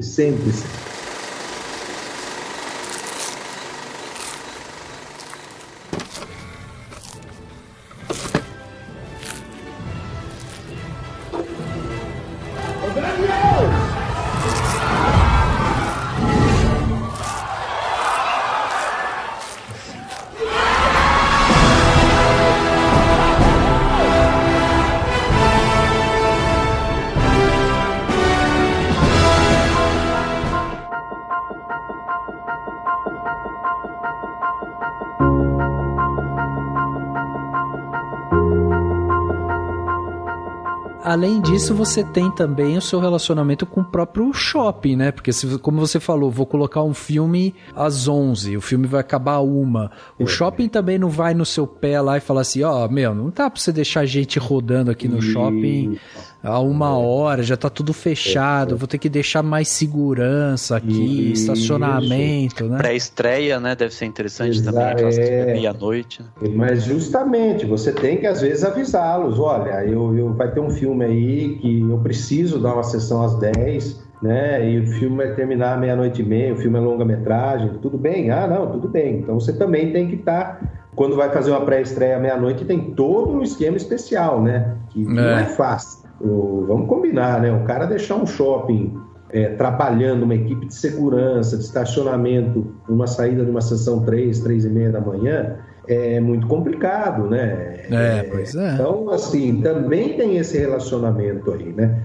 A gente está sempre conversando com eles também, né? Você tem que aparar todas as arestas aí. Eu queria até saber sua opinião, porque tem um papo polêmico que a gente vê chegando aqui com a gente já colocou várias vezes aqui nossas opiniões, que é a questão do streaming, né? Muita gente... Quando vê, né, a ascensão dos streams, muitos streamings chegando, agora a gente tem HBO Go, né, chegando, e Disney Plus e tal, tem um pessoal que é mais sensacionalista, né, a galera que olha e fala assim, putz, vão acabar com o cinema vai acabar. Os profetas do apocalipse. Exato. E a gente aqui já falou várias vezes, gente, o cinema já ia acabar quando apareceu a TV, o cinema ia acabar quando aparecer outras. Em 1950, o meu avô escutava esse papo. Quando ele era frequentador de cinema, ele não tinha cinema. Uhum. E é muito interessante, porque o meu avô ele foi fazer cinema porque ele gostava tanto de cinema que ele falou, vou fazer um cinema. Ó, que legal. E assim, ele escutou isso lá atrás, em 1950. A televisão vai chegar, acabou o cinema, né?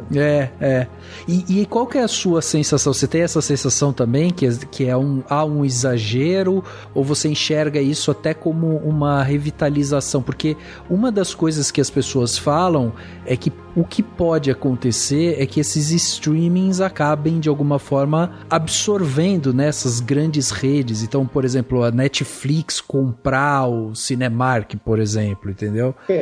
Lá nos Estados Unidos agora caiu, mas eu não sei se caiu ainda já ou estava em discussão, mas existia uma lei lá que o cara que produz o conteúdo não pode ter a exibição. Isso, perfeito. Isso. E agora isso estava sendo rediscutido lá, mas eu não sei. Vamos lá por partes, né? Primeiro, os profetas do Apocalipse existem há décadas, né? Como eu falei, em 1950, a televisão vai acabar com o cinema.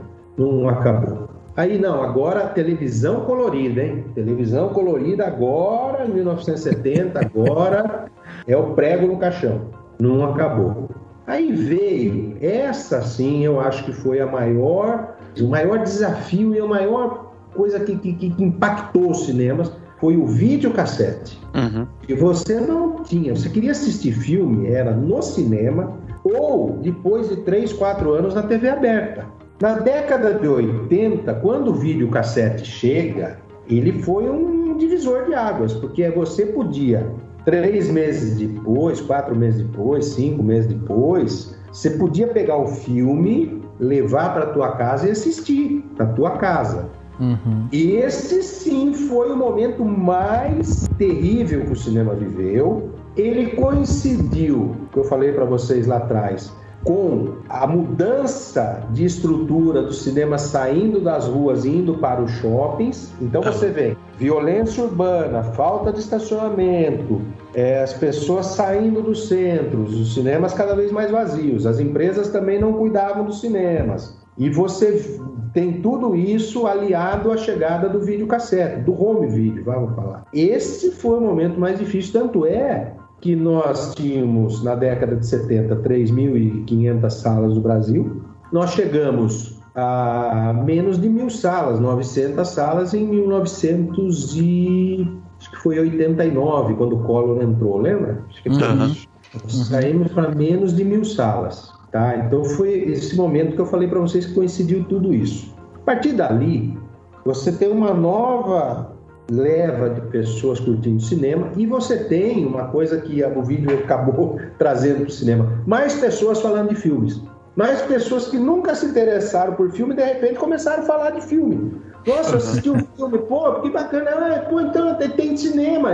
E aí os cinemas começaram a evoluir, aí nós saímos lá de 1990 de 900 salas, nós chegamos agora ao maior número de salas da história do Brasil, 3.600 salas. Nós batemos em 1975, que foi o ápice, tá? Uhum. Então você vê o crescente que foi. E aí, nesse meio tempo, veio o Blu-ray, veio o DVD, o primeiro DVD, depois o Blu-ray. E aí começou a televisão a cabo e agora o streaming. Uhum. Eu, particularmente, acho o seguinte, eu vou me preocupar seriamente o dia que as pessoas pararem de falar sobre filmes e sobre séries e sobre audiovisual. Boa. Se elas pararem de falar sobre isso, eu acho que as coisas aí sim complicaram. Agora, o que nós temos que fazer como nós sempre fizemos? Eu falo isso para todos os meus colegas da exibição, da produção.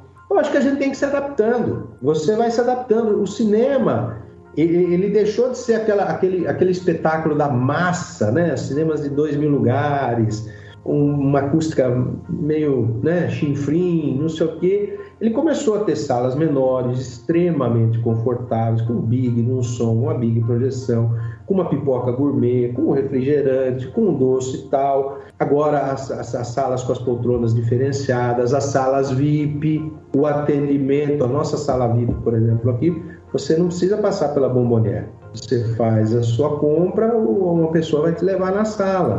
Isso já acontece nas capitais, né, também. Então, o cinema vai se aprimorando.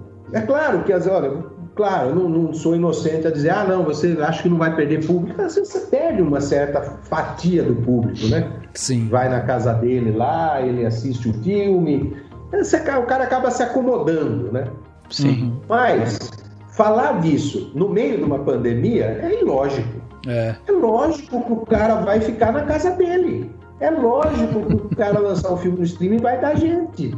As pessoas vão comprar, porque o cara tem medo de sair. Então, eu sempre achei irracional e ilógico, há 6, 7 meses atrás, as pessoas discutindo o streaming com o cinema. Eu falei, gente, eu vou discutir isso lá em 2022. Quando voltar a funcionar, quando as coisas puderem voltar a ser como elas eram, né? Aí sim eu vou começar a discutir. E essa discussão foi encurtada por causa da pandemia. Era uma discussão que ia acontecer lá em 2023, 2024, sobre os streams, sobre alguns lançamentos simultâneos ou não. E os estúdios pegaram agora, precisavam faturar, senão quebravam, essa é a grande realidade. Lançaram alguns filmes simultâneos no streaming ou só no streaming. Não tinha cinema para passar filme, eles precisavam lançar o filme. Mulan, sim, né? Exato. O cara não tinha, o que ele ia fazer? Enfiar 200 milhões de dólares de prejuízo no balanço dele e falar até logo, muito obrigado. Não, lança no streaming, não tem cinema e vamos que vamos, né? Então, é assim, ainda é um momento, nós estamos ainda numa pandemia, principalmente no Brasil, né, gente? Morrem 1.500 pessoas por dia. A gente acha que as coisas estão normais, mas não estão. Eu estou trabalhando com 40%, com todas as regras, isso, né, dá uma diferença grande. Claro que eu não vou faturar o que eu faturei em 2018, 2019, porque eu estou restrito. Eu sei que só a partir de 2022, quando o final do ano, quando as restrições caem, todo mundo vacinado, esse vírus, se Deus quiser, indo embora, ou tornando uma coisa normal, a gente volta ao normal. Eu não tenho dúvida. E lá sim, os estúdios também vão ver. Por exemplo, a Disney lançou Viúva Negra nesse final de semana, nos cinemas e no streaming, né? Eu escrevi para o diretor da Disney no Brasil outro dia, porque eu li em vários lugares, eu fui com alguns comentários de pessoas que falaram assim, poxa, eu assisti no Pirata. E aí eu falei, cara, olha o grande tiro no pé. Antigamente, você lançava o filme no cinema, o cara pirateava o filme lá na Ásia, que normalmente é na Ásia, no Oriente Médio, no leste europeu, que sai as piratarias, tá? E o filme vinha, o pirata aqui, numa qualidade péssima, né? Então o cara falava assim, não dá para assistir pirata, eu vou assistir no cinema, porque eu sei que vai demorar aí uns 5, 6 semanas para estar no DVD, no vídeo, enfim. Com o streaming sendo lançado, o que o cara fez? O cara foi lá, chupou do próprio Disney Plus, numa qualidade magnífica. Então, assim, falei, olha, presta atenção o seguinte, esse é um modelo de negócios que, com o passar do tempo, o cara vai falar assim, cara, não vou pagar nenhuma plataforma de streaming, não vou ao cinema e vou pegar no pirata de graça. Falei, você vai produzir um filme de 200 milhões de dólares para as pessoas assistirem de graça no mundo? Ela falou, realmente, nós estamos discutindo isso. Né? Então, tem, sabe, uma coisa que os caras fizeram e depois se deram conta disso. Exato. E por mais que você cerque a pirataria, você viu, semana passada teve uma batida no Brasil, isso é pior do que rastilha de pólvora, você não segura mesmo, não dá. Sim. Então eles vão ter que achar alguma coisa que não faça eles perder receita do cinema, do streaming, da televisão aberta, entendeu? Senão o filme não vai mais ter a chamada cauda longa. E outra, o filme no cinema, isso eu sei porque todos esses anos conversando com produtores brasileiros, né, e alguns estrangeiros, eu sei disso, porque assim, às vezes o cara fala, olha, preciso que você ponha o filme no cinema. Mas por quê? Esse filme não dá para dizer, não, põe aí, faz uma semana aí para ter barulho, porque ele se valoriza ao ir para o streaming. Ele ganha valor, entendeu? Então, eu desafio aqui, rapidamente, me dê 10 filmes lançados exclusivamente no streaming que vocês têm eles na cabeça até hoje. e me dê 10 filmes lançados em cinema que vocês têm na cabeça. É verdade. O filme de streaming você vai ficar aí... Puta, peraí, Band of Brothers? Não, isso não foi filme, foi... Né? Como que chamava aquele do Scorsese? O irlandês, Irlandês, ninguém mais lembra do filme, nem eu lembro que sou de cinema. Mas você sabe que eu tava... Agora, Capo do Medo, muita gente lembra, para falar um filme menor do Scorsese. Então você vê como o cinema é importante no valor que ele atribui ao produto audiovisual, ao filme, não é verdade? Tem 2 filmes que passaram nessa temporada de Oscar, assim. Um passou, né, acho que restritamente por conta da pandemia, que é o Nomadland, né? Passou no cinema, mas eu acabei não vendo no cinema. E O Som do Silêncio. O Som do Silêncio. E O Som do Silêncio é um até que eu ia comentar com você. Eu falei assim, se vocês passarem daqui um tempo no Cineclube, eu vou ser o primeiro da fila, porque eu queria muito ver esse filme no cinema. É verdade. Mas nós temos aqui no Cineclube, como o Cineclube que eu falei, ele não é uma programação regular, ele entra assim uma vez por semana e tal, já teve muitos filmes que nós marcamos o filme e o filme já estava no streaming. E deu sessão cheia, porque o cara queria vir no cinema, assistir no cinema, com plateia, para discutir, entendeu? Então, assim, nós vamos ter que conviver, gente. Essa convergência, eu falo para todo mundo sempre, repito, eu falo, eu acho que eu estou um relógio de repetição. Ninguém deixa dinheiro em cima da mesa, principalmente estúdio americano. Se ele perceber que ele está perdendo receita, qualquer que seja, ele vai rever as coisas, entendeu? Se ele achar que está equilibrando, ele fica. Pô, Viúva Negra fez só 150 milhões de dólares no cinema. Só? Na plena pandemia mundial, você com cinemas restritos, gente ainda que não está frequentando cinema, o filme lançando simultâneo streaming, 150 milhões de dólares, eu falo para a pessoa, você acha pouco? Você sabe o que é isso? 150 milhões, são 750 milhões de reais. Pois é. Você já pensou o que é isso? Não faço nem ideia. Então, você acha que alguém vai deixar um dinheiro desse? Vai convergir, gente. A palavra, eu falo sempre, é convergência. Um vai ajudar o outro. E pode ser amanhã mesmo que um estúdio, Netflix já percebeu isso, tanto que já fechou parceria com a Cinemark nos Estados Unidos, para exibir os filmes dela na rede Cinemark lá, né? Já tem filmes. E o nosso Valmir, que foi o presidente aqui da Cinemark no Brasil, quando a Cinemark veio, hoje ele é vice-presidente internacional lá em Dallas, né? Você vê, tá na frente, a Cinemark foi, a Netflix, opa, vamos lançar aí, vamos dar valor pro meu filme, quer dizer, nós vamos convergir, não vai ter jeito.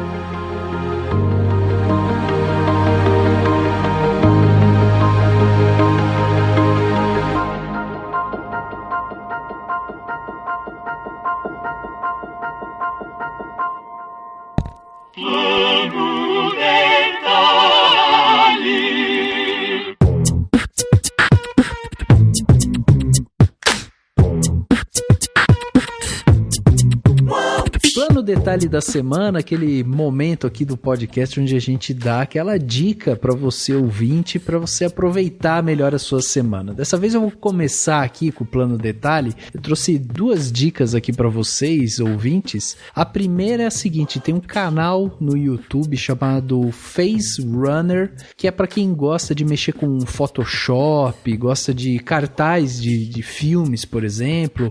O cara faz ali, ele monta cenários digitais com manipulação de imagem. É um trabalho lindíssimo assim o que ele consegue fazer, e para quem gosta de estudar isso, né, estudar essa arte, pintura e tudo mais, eu acho que vale muito a pena. E tem muitos momentos, inclusive tem alguns vídeos que inclusive ele fica, porque só fica mostrando a tela e ele fazendo, então tem momentos inclusive que ele tá ali fazendo a arte dele, ele vai explicando por que ele tá colocando as coisas. Pô, eu tô colocando essa textura aqui porque eu quero trazer trazer tal coisa, né, para esse momento e tal. Então é um canal muito interessante. E o meu outro plano detalhe, o segundo, é um curta-metragem que eu assisti recentemente. Eu já tinha assistido esse curta, né, há muito tempo, mas voltei a assistir ele porque eu tenho estudado muita coisa de stop motion e tal, e aí eu caí nesse curta, um curta que foi vencedor de Oscar em 1989, que se chama Balance. Esse curta ele tá na íntegra no YouTube também, e é muito interessante, assim, conta a história ali de 4 indivíduos que estão numa plataforma que flutua ali, e eles precisam encontrar um equilíbrio ali, né, para a plataforma ela não pender para nenhum lado e consequentemente eles caírem daquela plataforma. O curta é basicamente isso, aí vão acontecendo algumas coisas ali que eles vão ter que enfrentar, né, para manter a plataforma sempre estável, e é muito bom assim, um curta de 89 com uma narrativa muito legal e muito bem construída. Então fica esses meus 2 planos detalhes aqui, lembrando você ouvinte, né, que tudo que a gente está falando aqui vai ter link no post desse podcast, então você pode clicar e aí você vai ser levado ao que a gente está falando. No caso aqui, como eu dei 2 dicas que estão no YouTube, vai ter link, você vai clicar e vai cair no YouTube. Tá bom? Paulo, e você? O que você trouxe de bom pra gente de dica, de plano detalhe aí nessa sua estreia aqui com a gente no Cinemação? Bom, acho que não poderia deixar de ser a dica aí do grande lançamento dessa semana nos cinemas, que é o Space Jam, um novo legado, com a turma do Looney Tunes. Sim. E o LeBron James, né? LeBron James. O basquete está em alta novamente aí, né? A NBA tem batido recordes nas transmissões. É muito legal. E assim, quem viu o primeiro filme, ou quem não viu, acho que vale a pena também pegar lá o primeiro, de 1996, o Space Jam, né? Original. O jogo do século, né? E tinha o Michael Jordan com perna longa. Sim. Então, essa dica é sensacional. É um filme de família, um filme, sei lá, é divertido, essa coisa da tecnologia. Eu estou muito ansioso para ver, porque lá atrás a tecnologia do humano com o desenho já era magnífica, né? Imagine 25 anos depois, isso aí deve estar uma coisa fantástica, né? Então, essa é uma dica, né? Que eu acho que vale a pena aí, é para todas as idades, né? E a outra vou puxar a sardinha aqui, conhecer a Sala VIP, quem não conhece, a Sala VIP do Polo Shopping lá, que a gente inaugurou faz aí uns 2 meses e tem sido muito elogiada, uma sala diferenciada. Só tome cuidado para não dormir nela, viu?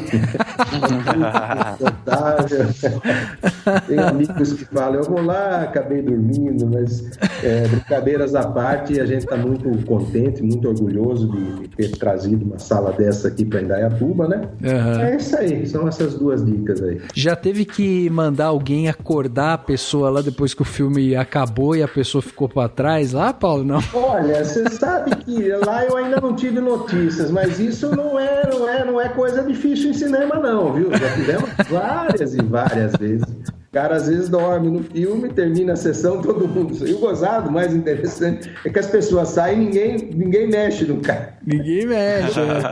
Aí precisa de alguém do cinema lá, o senhor. A pessoa deve ficar com medo de que a outra morreu lá, né? O cara fica meio assim.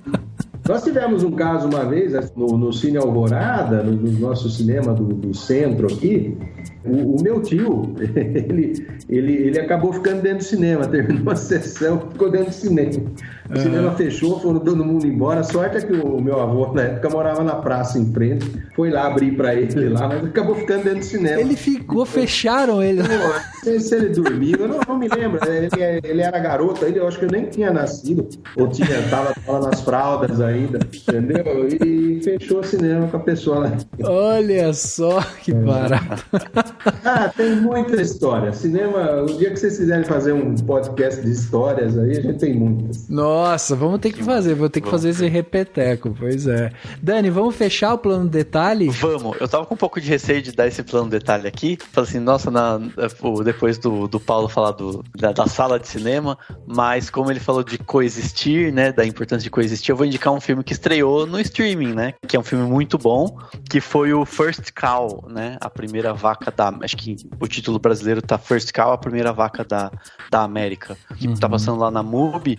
É um filme muito, muito bom, muito interessante, foi considerado um dos principais esnobados da última temporada, né, de premiações e tal, que é muito interessante mesmo, porque primeiro que ele é um filme que não faz muito julgamento, não tá muito preocupado em explicar tudo demais, mas basicamente é a história de dois caras que fazem uma amizade, até uma parceria comercial, e decidem vender uns docinhos, né? Só que eles usam o leite de uma vaca de um outro cara que eles roubam lá, né? Eles pegam o leite. E aí tem toda uma... E aqui que é a primeira... Tipo, não tem vaca no lugar, sabe? Porque seria numa região dos Estados Unidos onde ainda não tem vaca, ou talvez seja a primeira... Ninguém explica muito, né? Se é a primeira vaca, literalmente, do país, né? Nos século XVIII, provavelmente. Acho que se passa no século XVIII a história. Mas, enfim, é um filme super... Ele é divertido, ele é bem lento, tem o seu tempo, ele não é um filme preocupado em ser super rápido, e ele tem críticas veladas a várias coisas, mas é para sua interpretação. Ele não tá preocupado em deixar as coisas muito, muito claras, né, assim. Mas ele tem lá aquela coisa, enfim, sabe, sim, crítica ao capitalismo, crítica à forma como o país, né, os Estados Unidos se fundou e tal. É muito interessante, assim, para interpretar e tudo mais, e é um filme muito bom mesmo. Muito bem. Esse filme tá em exibição nos cinemas. Olha aí. Ele tá lá no Espaço Itaú. Amanhã ainda tem sessão. Não sei se ele vai dobrar mais uma semana, porque amanhã fecha a programação, né? Mas você vê, você falou interessantíssimo esse filme. Mas é um filme difícil, né? É um filme de... Então você vê, tá lá no Frei Caneca, que é isso aí. É um filme específico para o cinema específico, e agora vai para o streaming, tá no streaming. Eu acho que o streaming ajuda, às vezes, até o filme acontecer, né? Exatamente. Foi um lançamento híbrido e tal. Eu fiquei sabendo que ia sair no streaming, todo mundo comentando a data. Falei, legal. E é bem isso mesmo, aqui no interior, daí aí acaba sendo... No interior assim. É isso. Infelizmente o filme não veio, não coube, vai no streaming. Sim. Né? O cara que está na capital, vai ao cinema, vai no streaming, não sei, mas é essa convergência que eu tô falando, entendeu? Sim. E acho que em tempos normais ele teria passado mais tempo no cinema, né? Realmente por conta provavelmente da pandemia, né? Com certeza, porque os cinemas que mais sofreram e mais estão sofrendo nesse momento são os cinemas desses alternativos. Por causa daqueles que eu falei para vocês, que é um público mais velho, que está mais receoso de voltar às atividades normais, não é só cinema. O cara está com medo de sair, ir para um parque, para um teatro, né? Os cinemas alternativos estão sofrendo um pouquinho mais, mas graças a Deus essa nuvem negra está passando.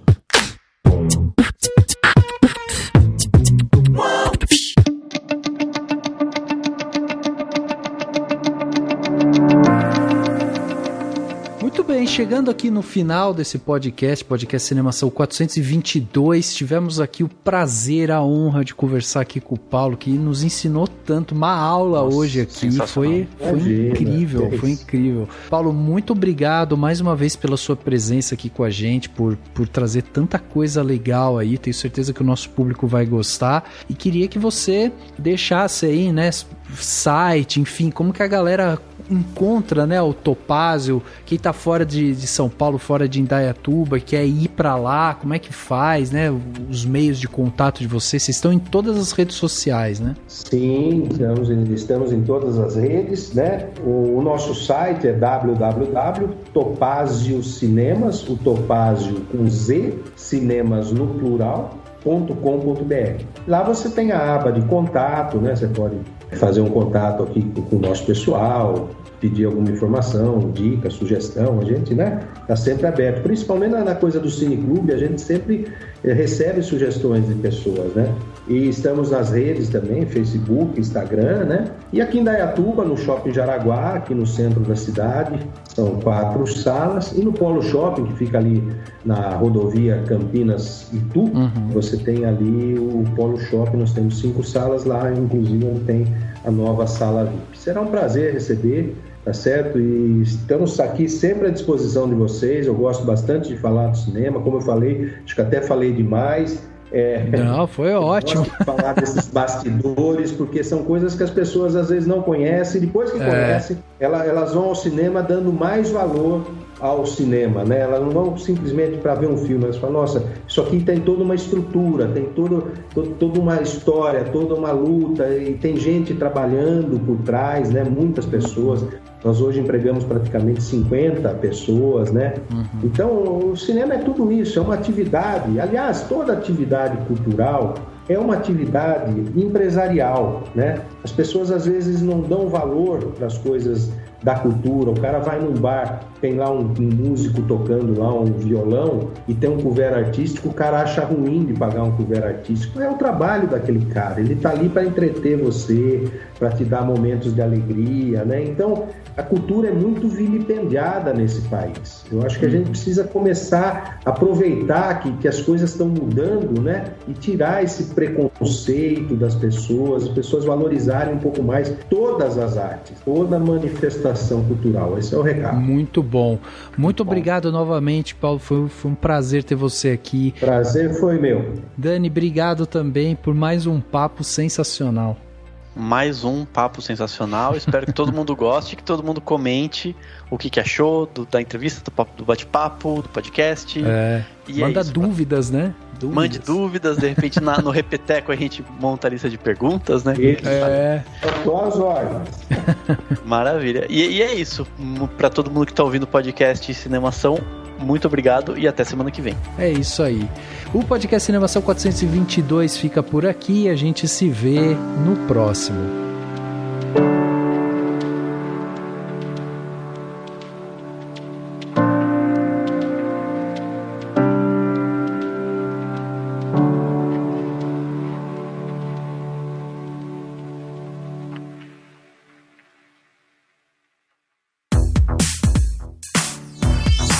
Esse podcast foi editado pela Isso Aí Design. Tudo isso é forma com função. É design estratégico. É isso aí.